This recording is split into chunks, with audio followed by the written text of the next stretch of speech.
The morning she handed me that paper, I already knew something had changed, but I didn't expect it to look like that. It wasn't a conversation. It wasn't even a request. It was a list. 12 neatly typed rules, printed on clean white paper, placed carefully on the kitchen counter like it belonged there.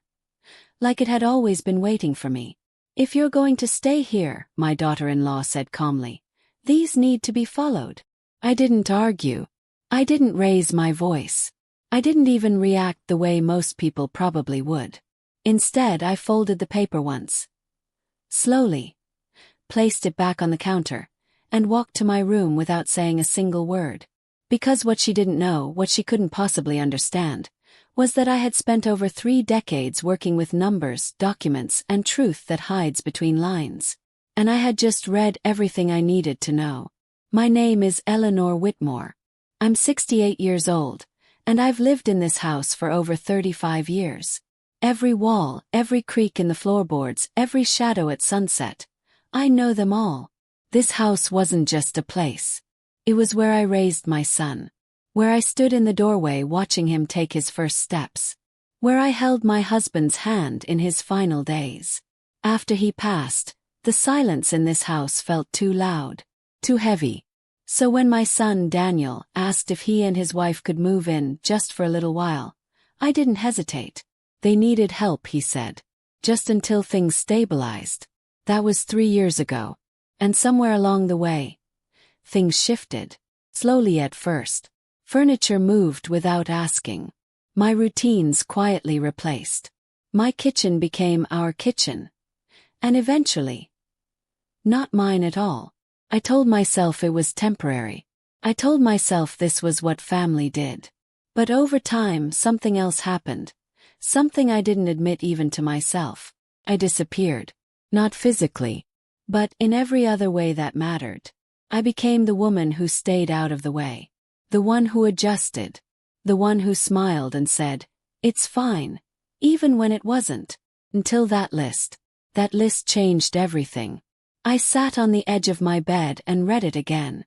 No cooking after 9 p.m. Laundry limited to specific days. No guests without prior notice. Shared spaces to be maintained according to her standards. And then, the line that mattered most. The living room television was for family use. Meaning them. If I wanted to watch something, I should use the smaller one in my bedroom. Family use. I read that line 3 times. Then I stood up, walked to my closet, and opened the fireproof box tucked in the back. Inside was a single document that mattered more than anything else in that house. A deed. I held it carefully. Name. Only mine. Clear. Undeniable. Final. No conditions. No shared ownership. No confusion. This house wasn't ours. It never had been. I placed the document back, closed the box, and slipped the folded list into my pocket. Then I stepped outside onto the back porch and stood there in the quiet. Not the quiet of defeat. The quiet of decision. That night I made a call. I didn't sleep much that night. But it wasn't the kind of restless, anxious sleeplessness that keeps you tossing and turning. It was focused. Or purposeful. I lay there in my bed. The same room I had been pushed into at the back of my own home. And I started writing. Not feelings. Not complaints. But numbers. 3 years of them. I pulled out a yellow legal pad, the kind I had used for most of my career, and began listing everything I had quietly covered during their stay. Electric bills. Water. Insurance. Property taxes. Groceries I had paid for when they came up short. 2 separate occasions where I had made car payments without saying a word because my son had been struggling. Maintenance costs. Lawn service. Repairs. Every detail. Every dollar. By the time morning arrived, I had filled page after page. 6 in total. And what those pages showed wasn't just financial support. It showed a pattern. A long, quiet pattern of giving. Without acknowledgement. Without balance. Without respect. At 8:30 sharp I made my second call. To a man named Richard Hale. A property attorney I had worked with years ago. Precise, efficient, and not someone who wasted time on unnecessary words. He remembered me immediately. I need clarity, I told him. I explained the situation in simple terms. My house, no lease, family occupants, no formal agreement. And now, a list of rules dictating how I was allowed to live in my own property. He was silent for a moment. Then he said something that settled everything. You don't need clarity, he told me. You need action. He explained it step by step. No lease meant no tenant protections in the traditional sense. No financial contribution meant no claim. Their presence was based entirely on permission. And permission could be withdrawn. Legally, cleanly, formally. 30-day notice. Properly delivered. No loopholes. No ambiguity. No room for argument. Will there be resistance? Yes. There always is, he replied calmly. But the law doesn't negotiate with feelings. I agreed to move forward. By Thursday the notice would be ready. And for the next 3 days, I did nothing.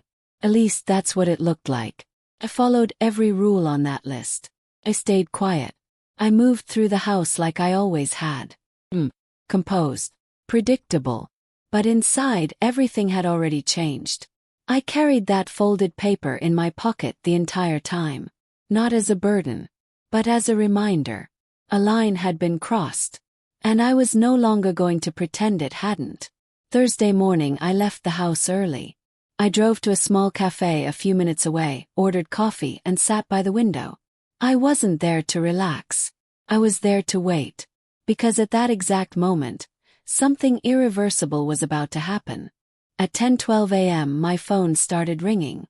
I didn't answer. I already knew what it was about. Few minutes later it rang again. Then a message came through. Mom, there's someone at the door. Call me. I took a slow sip of my coffee and let the moment settle. At 10:20 another call came. This time from my daughter-in-law. That one I answered. There's a woman here, she said quickly, her voice tight with controlled urgency. She says she has legal documents for the occupants of this house. What is going on? Take the papers, I said calmly. Read them. There was a pause. Then her tone shifted. What did you do? I didn't raise my voice. I didn't explain. I did what I should have done a long time ago, I replied. Everything you need to understand is in that document. She tried to continue. Something about respect, about communication, about how family doesn't handle things like this. I listened. But I didn't engage. Because I had heard that kind of argument before. People trying to negotiate reality when it no longer worked in their favor. Finally she said it. There's a 30-day notice here. Yes, I answered. Silence. Then disbelief. You're not serious. I am. In the background I could hear my son asking questions. His voice uncertain, confused. Then he came on the line. Mom, you can't do this. That sentence lingered. I placed my cup down gently before responding. I'm not doing something to you, I said. I'm doing something for myself. Another pause. Longer this time. Then the question I expected. Where are we supposed to go? I didn't hesitate. That's something you should have been planning for already. I ended the call. Not out of anger. But because there was nothing left to explain. The next few hours unfolded exactly as expected. Calls, messages, accusations. I ignored most of them. My son, however, sent something different. Can we talk tonight? Just us. I replied with one word. Yes. That evening, at exactly 7 p.m., he stepped onto the back porch. Same place he had sat as a child. Chair. But this time he looked different. Older. Heavier. Like someone who had just realized something important. And didn't yet know what to do with it. And for the first time in 3 years, we were finally going to have an honest conversation. He sat down across from me exactly at 7. That hadn't changed about him. Punctual, even when everything else in his life felt uncertain. For a moment neither of us spoke. The evening air was still, the kind of quiet that makes every small sound feel louder. The creak of the wooden chair, the rustle of leaves, the distant hum of a passing car. Daniel folded his hands together like he had rehearsed this. I think we need more time, he began carefully. I didn't interrupt. The job market's been unstable, he continued. And she's still working on her certification. 30 days, it's not enough. He glanced up at me, searching for something. Sympathy, maybe. Flexibility. A sign that I might reconsider. Could we extend it, he asked. Maybe 60 days. We could figure something out. Set conditions, contribute more, make things fair.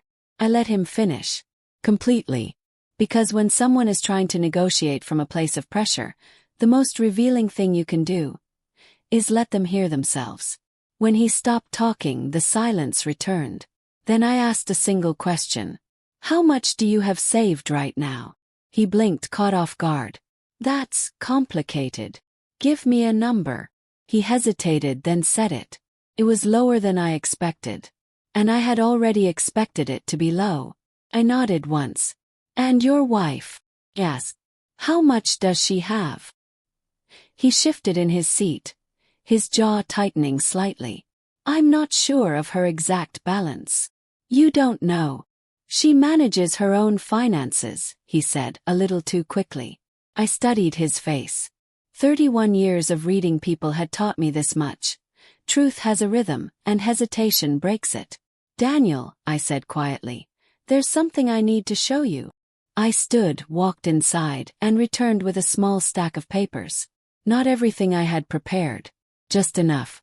I placed them on the table between us. Utility statements, insurance payments, records of transactions. 3 years of quiet support. Documented in black and white. He picked them up slowly. At first, his expression didn't change. Then it did. A flicker of confusion. Then concentration. Then something heavier. She told me you offered to cover these, he said quietly. That you insisted. I didn't respond. He turned another page. The car payments, he started, then stopped. She said she paid you back. She didn't, I said.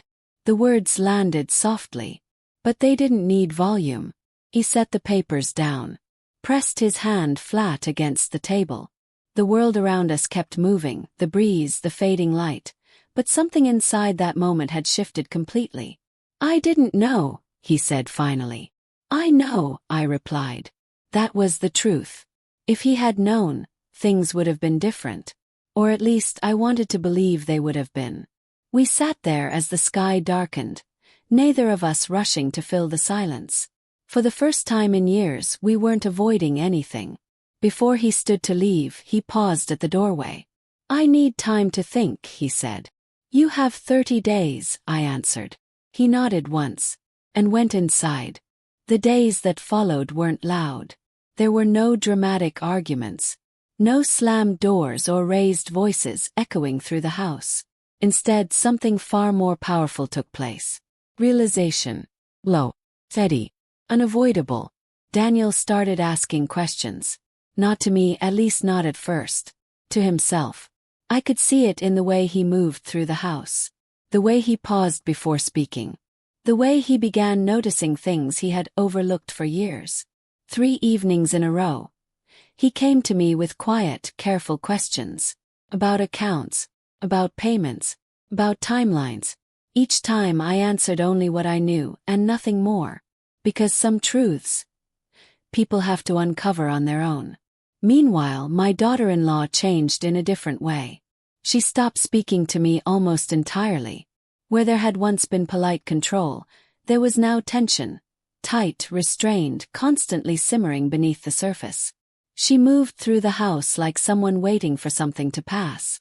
As if this situation were temporary. As if somehow I would change my mind. Twice she tried to involve others. Family members. Friends. People who might influence me.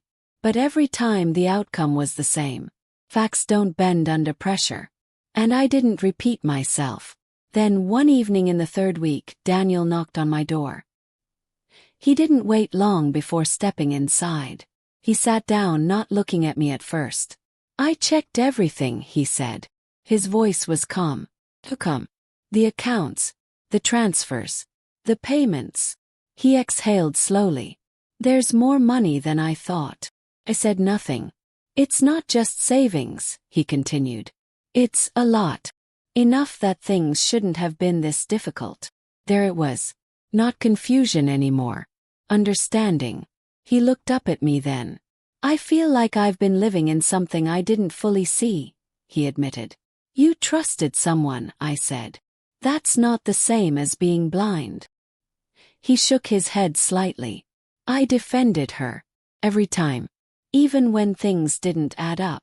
Yes, I said. He looked like he expected me to soften it. To say it wasn't his fault. But I didn't. Because growth doesn't come from comfort. Comes from clarity. I should have seen it, he said quietly. And now you do, I replied.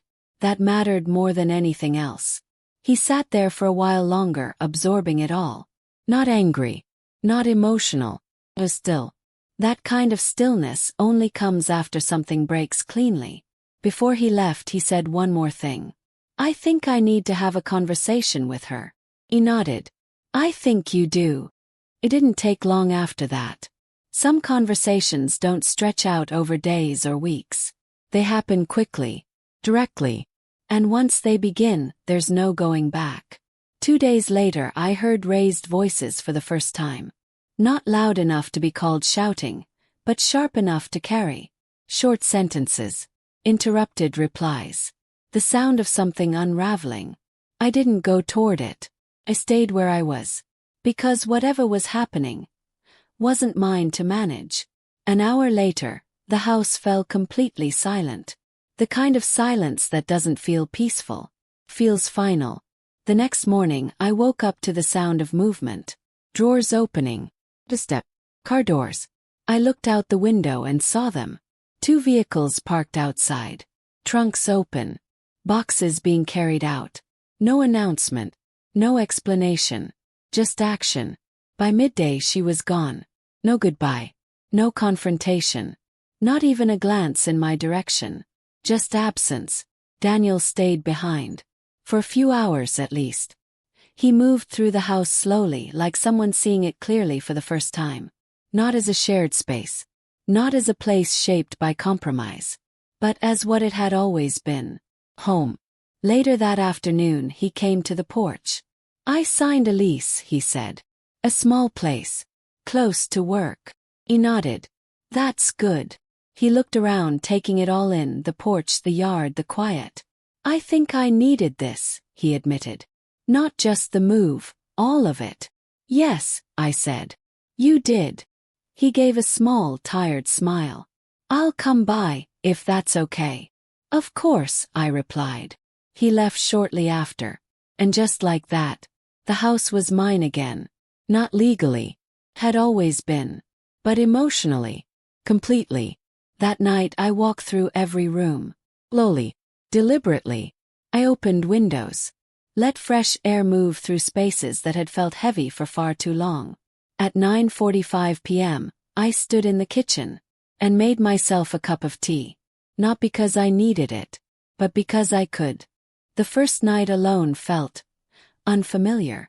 Not empty. Just different.